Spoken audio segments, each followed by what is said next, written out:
नमस्कार। मैं हूं कमलेश त्रिपाठी। आम बाजार यूट्यूब चैनल में आपका स्वागत है। मित्रों, अगर अभी तक आपने इस चैनल को सब्सक्राइब नहीं किया है तो कृपया सब्सक्राइब करें।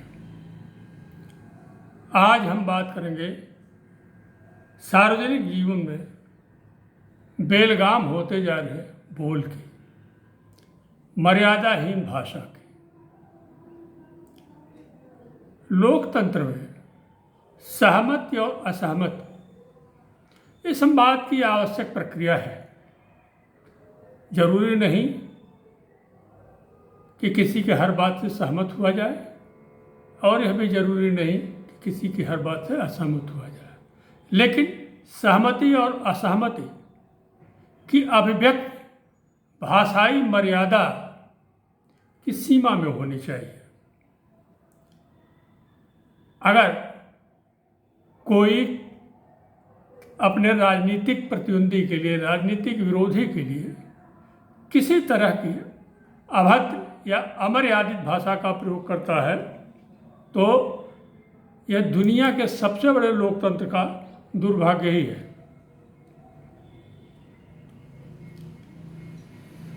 किसी मुद्दे पर किसी राजनीतिक विरोधी के विरुद्ध बयान देते समय भाषाई तल्खी तो हो सकती है, लेकिन यह नहीं होना चाहिए कि हम भाषा की मर्यादा ही लांघ जाएं। यह स्वीकार्य नहीं है। मर्यादित भाषा में कही गई कोई भी बात कचोटती तो जरूर है, पर आहत नहीं करती, अपमान का बोध नहीं कराती। अभी कल शिवसेना के सिंधे गुट के विधायक संजय गायकवाड़ ने भाषा की सारी मर्यादा तोड़ डाली। अमेरिका में राहुल गांधी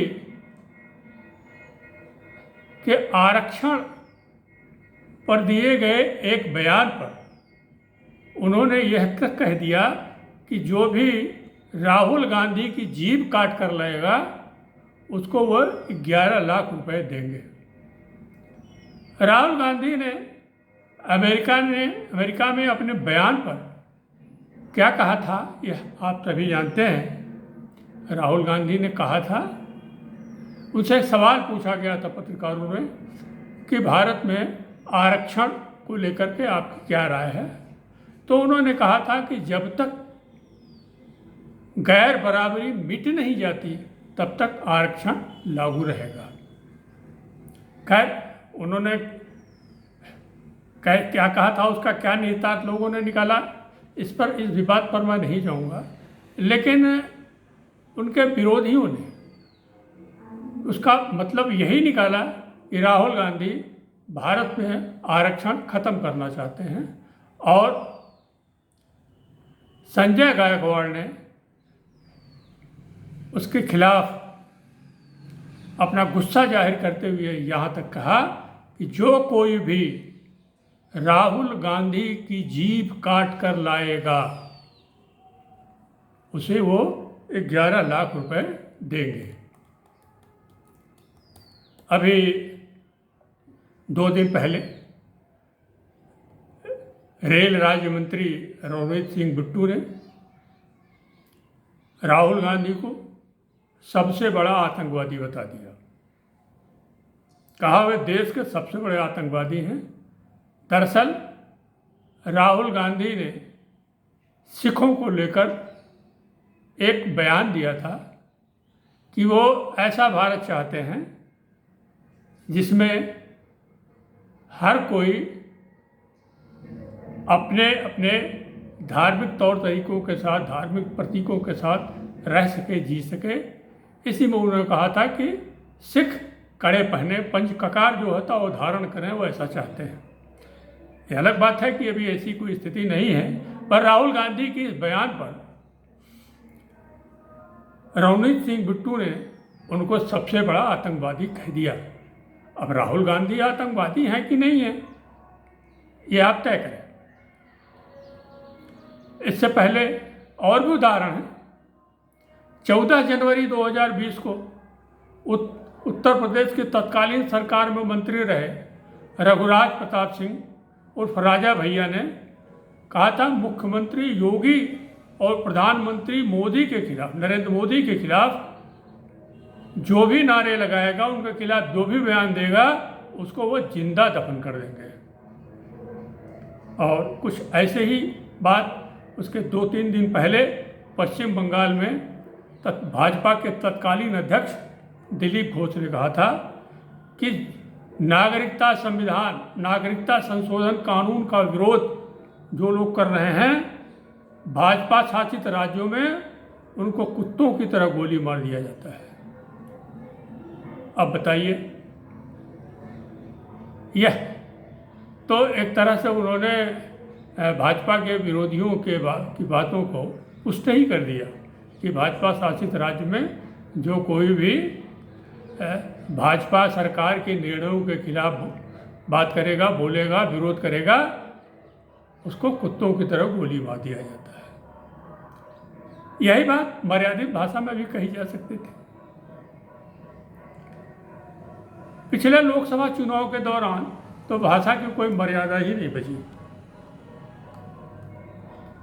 अपने राजनीतिक विरोधियों के लिए जिस तरह के शब्दों का प्रयोग किया गया, वह बॉलीवुड की फिल्मों के मवाली भी उस तरह की भाषा का प्रयोग नहीं करते। बंगाल के मुख्यमंत्री और तृणमूल कांग्रेस की प्रमुख ममता बनर्जी ने एक चुनावी रैली में राजनीतिक गरिमा को तार तार करते हुए प्रधानमंत्री मोदी के लिए ऐसे अपशब्द का इस्तेमाल किया जिसे लोग गाली के रूप में इस्तेमाल करते हैं। केंद्र सरकार की ओर से मिलने वाले राशन के पैकेट पर पीएम मोदी की तस्वीर को लेकर ममता ने हमला किया और कहा कि मैं भूखी रहना पसंद करूंगी, मगर ... मोदी की तस्वीर वाले राशन को नहीं खाऊंगे। उन्होंने जहां मैं ... बोल रहा हूं, गाली का प्रयोग किया था। पीएम मोदी की जात, परिवार और राम मंदिर पर बयानबाजी। इसके पहले 31 मार्च इंडिया की दिल्ली रैली में राजद नेता तेजस्वी यादव ने भी पीएम को धोखेबाज कहा था। उसी दिन तृणमूल कांग्रेस नेता पीयूष पांडा ने प्रधानमंत्री नरेंद्र मोदी की जाति को लेकर बेहद विवादित बयान दिया था। पांडा ने कहा, एक तेली का बेटा राम मंदिर का उद्घाटन और पूजा कैसे कर सकता है? नरेंद्र मोदी ने अधूरे राम मंदिर का उद्घाटन कर ईश निंदा की है। राजद प्रमुख लालू यादव ने पटना रैली में मोदी के परिवार और उनके संतान नहीं होने का मुद्दा उठाते हुए कहा कि वह तो हिंदू ही नहीं है। दिल्ली शराब घोटाला मामले में अरविंद केजरीवाल की गिरफ्तारी के बाद कांग्रेस नेता राहुल गांधी ने पीएम मोदी को डरा हुआ तानाशाह बता दिया था। इससे पहले उन्होंने वर्ल्ड कप में भारत के हारने पर पीएम मोदी को पनौती कह डाला था। शिवसेना उद्धव बाल ठाकरे गुट के नेता संजय राउत ने पीएम मोदी की तुलना औरंगजेब से कर दी। उन्होंने कहा कि दिल्ली के शासक महाराष्ट्र पर चढ़ाई कर रहे हैं। इससे पहले कांग्रेस अध्यक्ष मल्लिकार्जुन खड़गे पीएम मोदी को झूठों का सरदार कहते हुए उनके पिता तक पहुंच गए थे। रांची में राजद नेता अवधेश नारायण सिंह ने तो पीएम की खोपड़ी में गोली मारने की बात कह डाली। तमिलनाडु की डीएमके सरकार में मंत्री टीएम अनबरसन ने भरी सभा में मंच से कहा कि वह मंत्री ना होता तो पीएम के टुकड़े टुकड़े कर देता। प्रधानमंत्री नरेंद्र मोदी के खिलाफ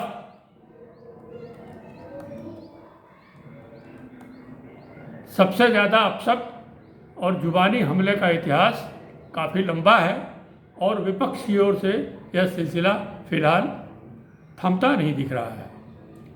पीएम मोदी के अलावा भाजपा के नेताओं में हाल ही में सांसद, अभिनेत्री नित्यांगना और मथुरा लोकसभा सीट की सांसद हेमा मालिनी भी चुनावों के दौरान बदजुबानी की शिकार हुई।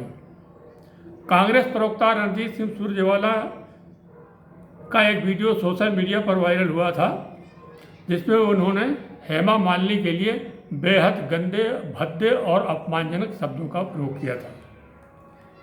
इससे पहले हिमाचल की मंडी लोकसभा सीट से भाजपा उम्मीदवार बनाए जाने पर कंगना रनौत भी कांग्रेस प्रवक्ता सुप्रिया श्रीनेत का शिकार बनी थी। श्रीनेत ने कंगना रनौत की एक पुरानी फिल्म की तस्वीर के साथ मंडी को जोड़कर सोशल मीडिया में प्लेटफॉर्म एक्स पर भद्दा सा पोस्ट किया था। हालांकि श्रीनेत ने विवाद बढ़ने पर पोस्ट डिलीट कर सफाई देने की पूरी कोशिश की थी। सनातन और दक्षिण उत्तर पर डीएमके का भड़काऊ बयान। लोकसभा चुनाव से पहले दक्षिण और उत्तर की राजनीति को धार देने की कोशिश में डीएमके नेताओं की ओर से कई बेहद बेतुकी बयानबाजियां की गई। मुख्यमंत्री एमके स्टालिन के बेटे उदयनिधि स्टालिन ने सनातन धर्म की तुलना मलेरिया, डेंगू, एड्स से करते हुए उसे मिटाने की बात की। इसको लेकर सुप्रीम कोर्ट ने भी उन्हें कड़ी फटकार लगाई। इसके बावजूद डीएमके के दूसरे नेता दयानिधि मारन ने हिंदी भाषी यूपी बिहार के लोगों को रोड और टॉयलेट साफ करने वाला बता दिया। इसके बाद भाजपा आईटी सेल के वर्कर्स को नाई का काम करने वाला बताया। स्वामी प्रसाद मौर्य और चंद्रशेखर का रामचरितमानस पर हमला, विवादित बयानों का मामला उत्तर प्रदेश में स्वामी प्रसाद मौर्य और बिहार में राजद नेता तत्कालीन शिक्षा मंत्री चंद्रशेखर का जिक्र किए बिना पूरा नहीं होता। इन दोनों ही नेताओं ने हिंदुओं के पवित्र ग्रंथ गोस्वामी तुलसीदास के लिखी हुई रामचरितमानस पर अपशब्द कहते हुए निशाना साधा। हालांकि वो लोग जल्दी ही सियासी तौर पर पैदल भी हो गए। हालांकि चुनाव आयोग ने इसकी कड़ी निंदा की है और इसके लिए नियम भी बनाए हैं, मगर लंबे सार्वजनिक जीवन के बाद जो सेल्फ रेगुलराइजेशन नहीं कर सकते उनके लिए बिना सजा या बेहद हल्की सजा के प्रावधान वाले नियमों की बिसाती ही क्या है। इसके पहले इत्तेहाद-ए-मिल्लत काउंसिल IMC के प्रमुख मौलाना ताकिर रजा ने RSS, VHP और बजरंग दल की तुलना आतंकी संगठनों से की। उनके बयान को लेकर अब उनके खिलाफ कार्रवाई की मांग उठी। मौलाना ताकिर ने अपनी गिरफ्तारी की मांग पर यहाँ तक कहा कि अगर मैंने भड़काया है तो हमें गिरफ्तार कर लें, लेकिन हमारे बच्चे कंट्रोल से बाहर हो गए तो जवाब देना मुश्किल हो जाएगा। उलेमा बच्चों को कंट्रोल में रखते हैं, उन्हें हिदायत दी गई है कि कानून का पालन करें। उन्होंने कहा बजरंग दल एक आतंकी संगठन है जो देश को नुकसान पहुंचाने का काम कर रहा है। RSS और बजरंग दल देश को नुकसान पहुंचा रहे हैं। उन्होंने सरकार पर सवाल उठाते हुए कहा कि सरकार बेईमानी पर आमादा है और बेशर्मी का चोला ओढ़ रखी है। मुझे RSS से यही पूछना है कि देश में जो माहौल है उसका जिम्मेदार कौन है? क्या संघ की जिम्मेदारी सिर्फ हिंदुओं के लिए है, मुसलमानों के लिए नहीं? अगर सार्वजनिक जीवन में भाषाई मर्यादा ऐसे ही रही तो कैसे काम चलेगा? सार्वजनिक जीवन की शुचिता कैसे बरकरार रहेगी? भाषाई मर्यादा कब तक तार तार होती रहेगी? क्या राजनीतिक दलों के शीर्ष नेतृत्व की यह जिम्मेदारी नहीं बनती कि अपने लोगों को मर्यादित भाषा के अनुशासन में लाएं। उदाहरण तो बहुत हैं, लेकिन आज बस इतना ही। चलते चलते एक बार मैं आपसे फिर आग्रह करता हूँ कि चैनल को लाइक करें और सब्सक्राइब करें। नमस्कार, धन्यवाद।